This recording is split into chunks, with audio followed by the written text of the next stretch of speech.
इस कहानी की शुरुआत होते ही हमें लोगों को इधर उधर भागते हुए दिखाया जाता है और टीवी पर लगातार इवैक्यूएशन अलर्ट की न्यूज चल रही थी। शहर के बाहर का नजारा देखा जहां पर पूरा शहर तबाह हो चुका था। बिल्डिंग्स में आग लगी हुई थी। इसी तबाह हुए शहर में हमने सड़क के बीच एक बड़ा गड्ढा देखा। गड्ढे के अंदर मार्क नाम का एक आदमी फंसा हुआ था और हर कोशिश कर रहा था यहाँ से निकलने की, लेकिन उसकी टांग पर एक भारी पत्थर पड़ा हुआ था। मदद के लिए वह जोर जोर से चिल्लाता है, लेकिन आसपास कोई भी नहीं था।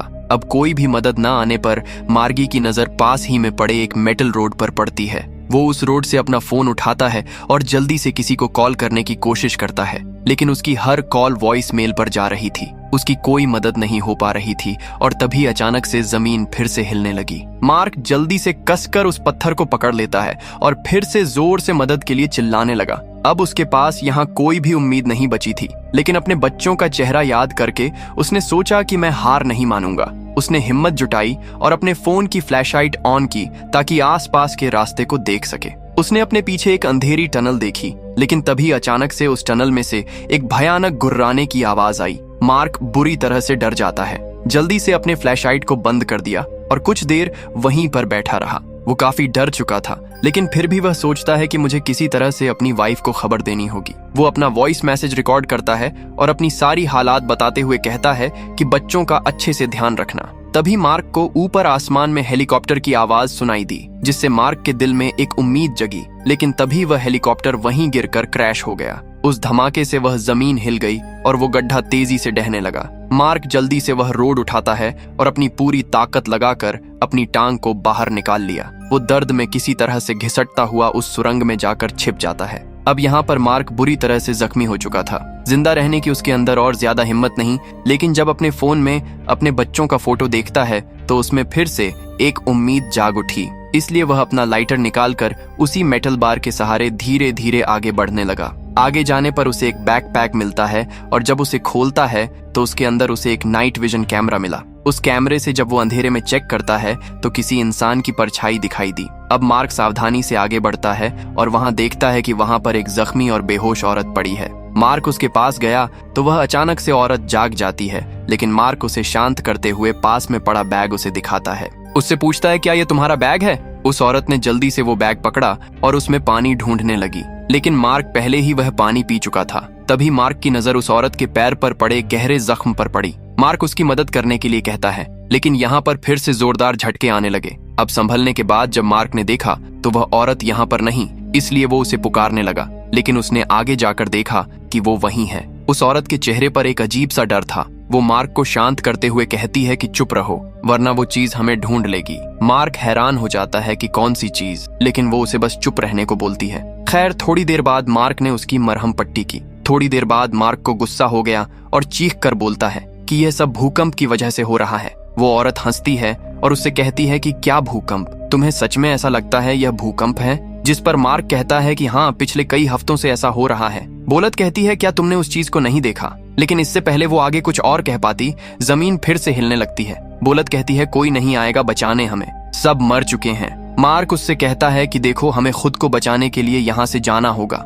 इसके बाद ये दोनों आगे बढ़ने लगे। मार्क आगे रहना चाहता था ताकि वो रास्ता देख सके, लेकिन औरत कहती है कि नहीं, मैं आगे रहूंगी, वरना तुम मुझे छोड़ जाओगे। मार्क ने कहा, मैं ऐसा क्यों करूंगा? जिस पर वो कहती है, सब वैसा ही करते हैं, दूसरों को छोड़कर भाग जाते हैं। उस औरत को खुद पर भरोसा दिखाने के लिए मार्क उसे अपनी बेटी की फोटो दिखाता है। कहता है कि देखो, मैं भी अपनी फैमिली तक पहुंचना चाहता हूँ, लेकिन बावजूद इसके भी वो औरत मार्क को आगे नहीं जाने देना चाहती थी। इसलिए उसने मार्ग को जोर से मारा, जिससे वो पीछे हट गया। इसके बाद उसने मार्ग से वो लाइटर भी ले लिया और उससे कहा, तुम मेरे पीछे ही रहना। खैर, अब इसके बाद यह आगे बढ़ने लगे। तभी पीछे से किसी चीज की जोर से गुर्राने की आवाज आई। डर के मारे वो औरत जल्दी से लाइटर बुझा देती है, जिससे पूरी सुरंग में अंधेरा हो गया। मार्क और उसे लाइटर जलाने के लिए कहता है, लेकिन वह नहीं जलाती। इसीलिए मार्क अपनी फोन की टॉर्च जला लेता है। औरत उससे कहती है, ऐसा मत करो, वरना वो चीज हमें ढूंढ लेगी। मार्क कहता है, कौन सी चीज? लेकिन औरत कोई जवाब नहीं देती और उसे चुप रहने का कहती है।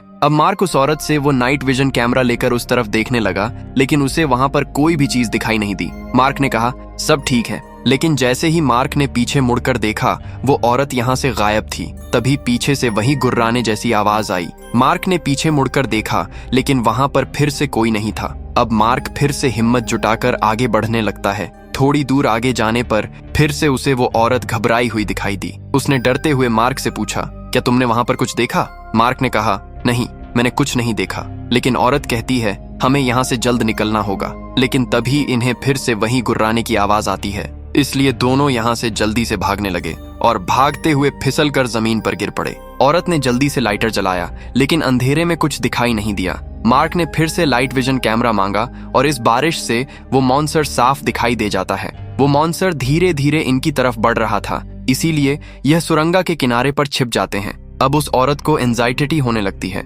इसीलिए वो अपने बैग से दवाई निकालती है, लेकिन उसे याद आता है कि उसकी दवाई तो पीछे ही रह गई है। मार्क कहता है कि देखो, अब हम पीछे नहीं जा सकते, लेकिन वो औरत उस पर उसकी गन तानते हुए कहती है कि वह दवाई मुझे लाकर दो। अब मार्क के पास दूसरा कोई रास्ता नहीं था, इसीलिए वो उसका पैकेट लेने के लिए वापस जाता है और जल्दी से वापस से ले भी आया। अब मार्क ने उसे दवाई दी और उसके पास बैठ गया और उससे पूछता है कि आखिर वो खौफनाक चीज थी क्या।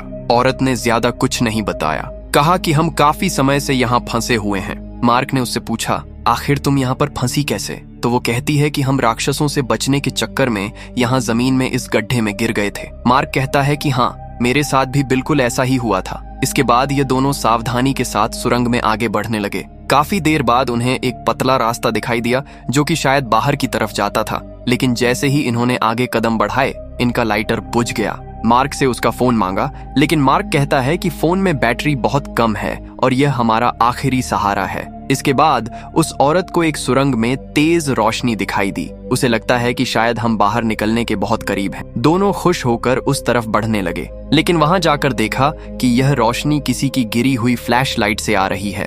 यह देखकर वो औरत फिर से घबरा जाती है, लेकिन मार्क उसे शांत करते हुए फिर से आगे बढ़ने को कहता है। इसके बाद यह वो फ्लैशलाइट लेकर आगे बढ़ने लगे तो इन्हें यहाँ पर एक डेड बॉडी दिखाई दी जो कि पत्थरों के नीचे दबी हुई थी। इस आदमी के सामान की तलाशी लेने पर इन्हें उसके सामान में एक चाकू मिला। मार्क ने औरत से कहा कि चाकू मुझे दे दो, क्योंकि तुम्हारे पास पहले से ही एक हथियार है। औरत ने झिझकते हुए वह चाकू उसे दे दिया, जिसके बाद इसने उस आदमी की कुछ डेबिट टट्टो ली। अब यह लोग जैसे ही आगे बढ़ने लगे, उस आदमी ने मार्क का पैर पकड़ लिया और खुद की मदद करने को कहा। हालांकि औरत उस आदमी से चुप रहने को कहती है, लेकिन अब उसकी आवाज पूरी सुरंग में गूंज चुकी थी। अगले ही पल उस राक्षस की तेज आवाज इन्हें सुनाई दी। वह तेजी से इनकी तरफ बढ़ने लगा। अब मार्क और उस औरत को यहाँ से भागना पड़ा, जबकि उस घायल आदमी को आकर वो राक्षस मार देता है, जो कि इनके उस जमीन पर पड़े नाइट विजन कैमरा में साफ दिख रहा था। कुछ देर बाद दोनों वापस लौटे ताकि कैमरा उठा सके। मार्क ने झुककर कैमरा उठा लिया, लेकिन उसने देखा कि वह राक्षस फिर से इनकी तरफ आ रहा है,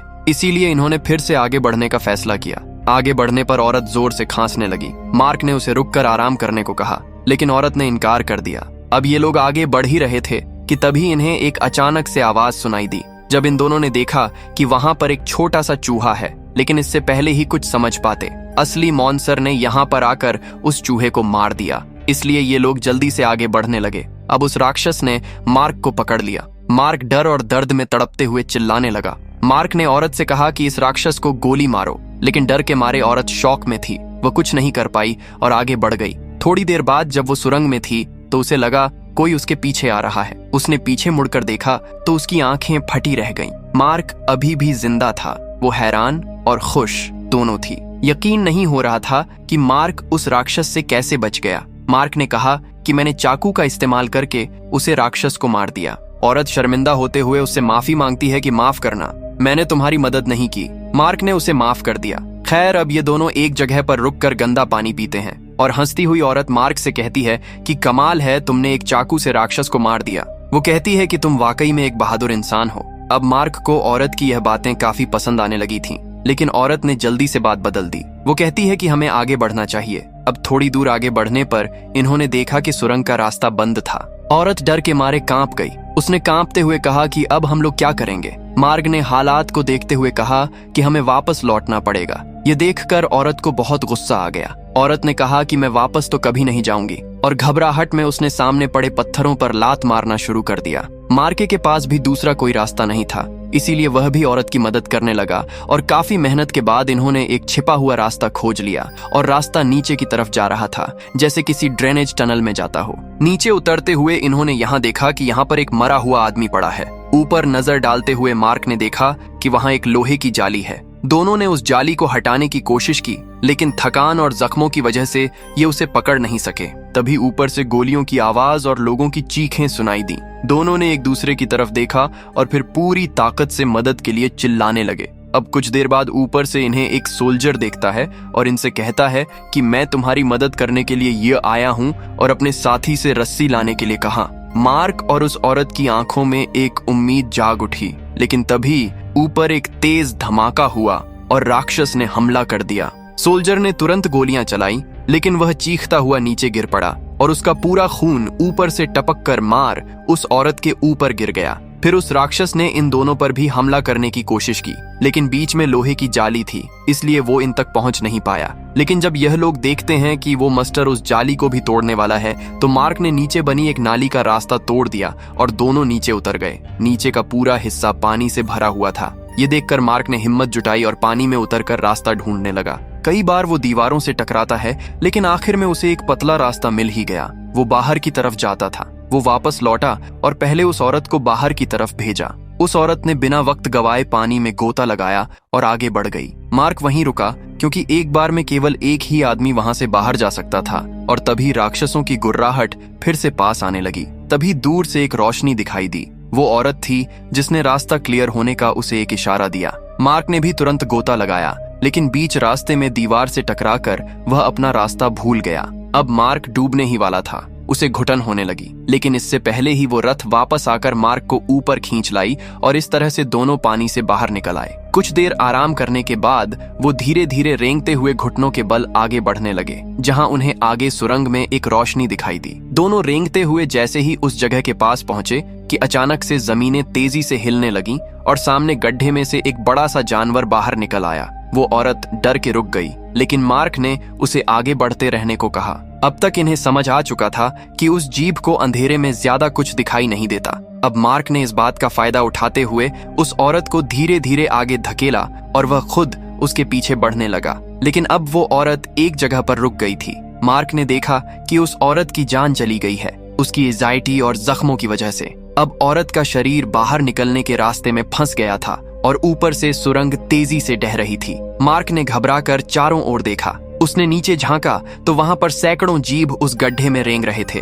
वह जानता था कि जरा सी भी आवाज हुई तो सारे जीभ उस पर टूट पड़ेंगे। उसने धीरे से औरत की चीजें उठाई और उन्हें सरकाने की कोशिश की, लेकिन वो हिलने को तैयार नहीं थी। थक कर मारकर वहीं पर लेट गया। अब निराश होकर उसने अपनी बंदूक उठाकर अपनी जान लेने की कोशिश की, लेकिन ट्रिगर दबाने पर कोई गोली नहीं चली, क्योंकि वह खाली थी। इतने में ही स्क्रीन पर उसकी बीवी का वॉइस मैसेज आया, जिसमें था कि हम लोग सुरक्षित हैं और तुम्हारे आने का इंतजार कर रहे हैं। यह बात सुनकर मार्क के अंदर एक नई उम्मीद जाग उठी। मार्क के दिमाग में एक आइडिया आया। उसने अपने फोन का अलार्म ऑन किया और उसे उस औरत के पॉकेट में रख दिया। फोन की आवाज सुनकर एक जानवर उस गड्ढे से आया और उस औरत के शरीर को गड्ढे में ले गया। अब इस मौके का फायदा उठाकर मार्क ने बाहर निकलने की कोशिश की, लेकिन जमीन हिलने लगी और एक जानवर ने उसे भी पकड़ लिया। लेकिन मार्क ने अपना लाइटर जलाकर उसे जीप के मुंह पर दे मारा, जिससे आग भड़क उठी और वह जीप जलता हुआ पीछे हट गया। जिसके बाद मार्क बाहर निकल आया, लेकिन जैसे ही उसने बाहर की दुनिया को देखा,